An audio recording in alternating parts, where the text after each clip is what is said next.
हजरत मौलाना तस्लीम रज़ा खान शहजादे आला हजरत तशरीफ ला चुके हैं, इसलिए हम ये चाहेंगे कि शब्बीर बरकाती की एक नात हजरत की मौजूदगी में पढ़ी जाए ताकि हजरत भी मुलाहिज़ा। हुजूर मुफ्ती साहब, आपसे एक सवाल अर्ज कर रहा हूँ।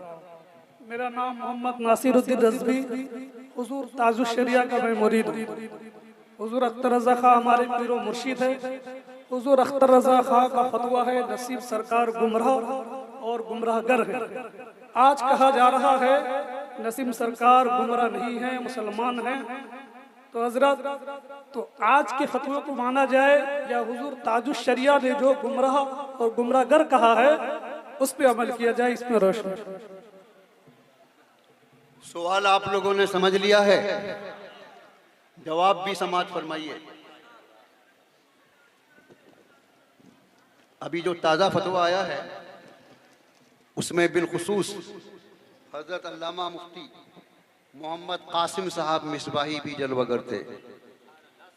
सबसे पहले तो मैं आपका ये जवाब दे दूं, आपके पीरो मुर्शिद ताजुश शरिया का पहला फतवा भी सही था और आज का जो फतवा है वो भी सही है।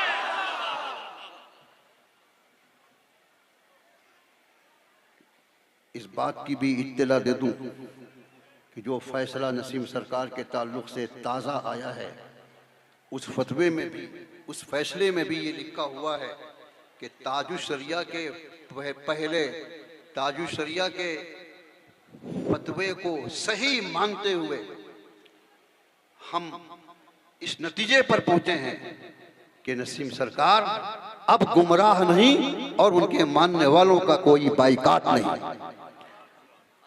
समझ में आ रहा है? जोर से बोलो ना और बुलंद आवाज से कहिए। दलील सुन लीजिए। ताजुश शरिया का जितना फतवा है, जितने फतावे ताजुश शरिया की तरफ मंसूब हैं, वो सारे फतावे इस बुनियाद पर थे कि नसीम सरकार ने ना इकरार किया था ना इनकार, बल्कि जब जब कोशिश हुई कि वो इकरार या इनकार पेश करें तो इस कोशिश में कामयाबी नहीं मिली, तो ताजुश शरिया ने जो फतवा दिया है यकीन कामिल के साथ नहीं बल्कि ज़न्ने गालिब और मुल्तहिक बिल यकीन के साथ दिया है। और उन्होंने गुमराह और गुमराह गर कहा है। जो आपने कहा, कहीं भी ताजुश शरिया ने उन्हें काफिर नहीं कहा, न खारिज अज इस्लाम कहा है। जो ये कहेगा कि ताजुश शरिया ने और हमारे उलमा ने खारिज अज इस्लाम कहा है वो झूठा है, झूठा है, झूठा है।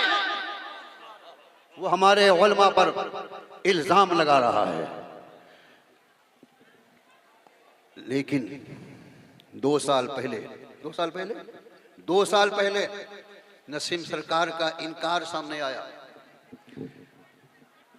गवाहान आदिल ने 1-2 नहीं 10-15 गवाहों ने हजरत तशरीफ फरमाए मौजूद थे। अजीजम हजरत मौलाना सैयद अरफे रसूल साहब भी मौजूद थे।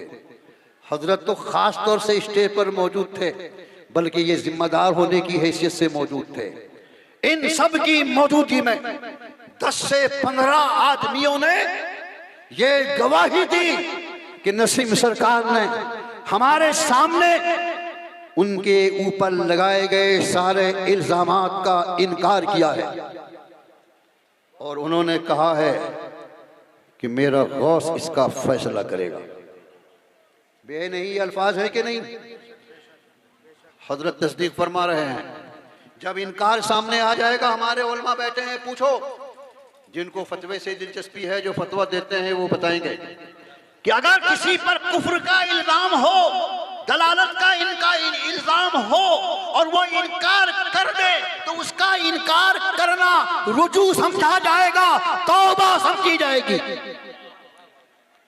और ये ऐरे गैरे लख्तु खैरे की किसी किताब में या कहानी और अफसाने की किताब में लिखा हुआ नहीं है, बल्कि फतुल कदीर में है, फतावा आलमगीरी में है, शामी में है, फतावा रज़विया में है कि इनकार तौबा है। जोर से बोलिए। एक आवाज होके बोलिए, इनकार तौबा है।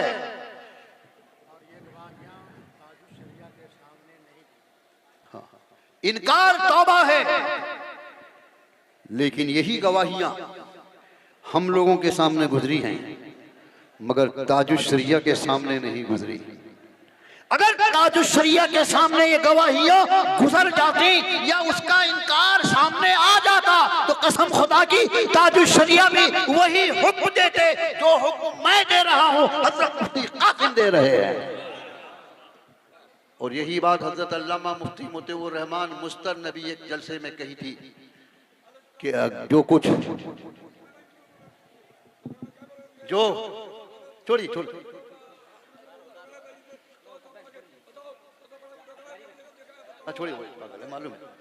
मालूम है। जोर से बोलिए सुभान अल्लाह और बुलंद आवाज से कहिए सुभान अल्लाह।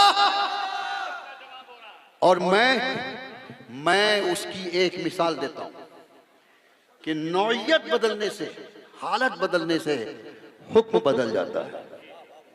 एक मिसाल दे रहा हूं, आपको शायद मालूम होगा, इब्तिदाए इस्लाम में रसूल पाक के जमाने में अमीरुल मोमिनीन सैयदना अबू बकर सिद्दीक रज़ी अल्लाह ताला अन्हु, जो तमाम अंबियाए किराम की उम्मत में सबसे अफजल व आला और बरतरो बाला हैं, उनकी हयाते पाक में, उनके दौरे खिलाफत में औरतों को मस्जिदों में जाकर जमात के साथ नमाज पढ़ने की इजाजत थी। लेकिन जब हजरत उमर फारूक आजम का जमाना आया तो हजरत उमर ने पाबंदी लगा दी औरतों पर कि औरतें अपने घर में नमाज पढ़ें, मस्जिद में आने की उनको इजाजत नहीं। बोलो, बज़ाहिर मालूम हो रहा है कि नहीं कि रसूल पाक के खिलाफ इनका हुक्म है, सिद्दीक अकबर के खिलाफ इनका हुक्म है। लेकिन इस हुक्म की क्या हैसियत है? हजरत आयशा सिद्दीक़ा की जुबान से समाअत फरमाइए। हजरत आयशा कौन है? हमारे रसूल की सबसे चहेती बीवी हैं। वो महबूबा रसूल हैं, हबीबा रसूल हैं, सिद्दीक़ा हैं। और इल्मे हदीसो फिक्र में औरतों में कोई उनका मिसाल नहीं, उनकी तरह नहीं।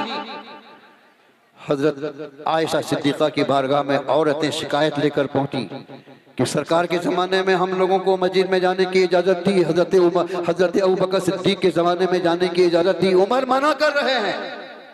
तो हजरत आयशा सिद्दीक़ा ने फरमाया, इस वक्त औरतों की जो हालत है, अगर इस हालत को हजरत अबू बकर सिद्दीक़ और मेरे सरकार देख लेते तो वो भी यही हुक्म देते जो हुक्म उमर दे रहे हैं। इसका साफ मतलब हुआ कि हालत बदलने से, नौइयत बदल जाने से हुक्म बदल जाता है। हजरत ताजुश शरिया का हुक्म सर और आंखों पर, जोर से बोलो। उन्होंने उस वक्त जो हुक्म दिया था उसकी नौइयत के मुताबिक दिया था। आज जो हुक्म दिया गया है उसकी नौइयत के मुताबिक दिया गया है। और ये हुक्म सही है, हमारी जानकारी में, हमारे इल्म में सही है।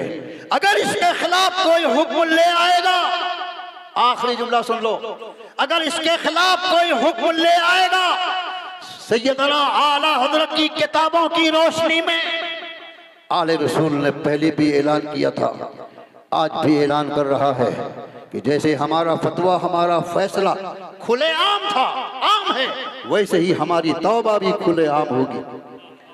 लेकिन ये बाजू मेरे आजमाए हुए हैं, इसके अंदर हिम्मत है जो इस फतवे के खिलाफ या फैसले के खिलाफ दलील ला सके। इसलिए कि दलील मैंने अपने बाप की ज़ुबान से नहीं दी है, बल्कि हमने इमाम मोहम्मद रज़ा के कलम से लिखी हुई फतावा रज़विया के हवाले से दी है। कोई ताकत इसको गलत साबित नहीं कर सकती।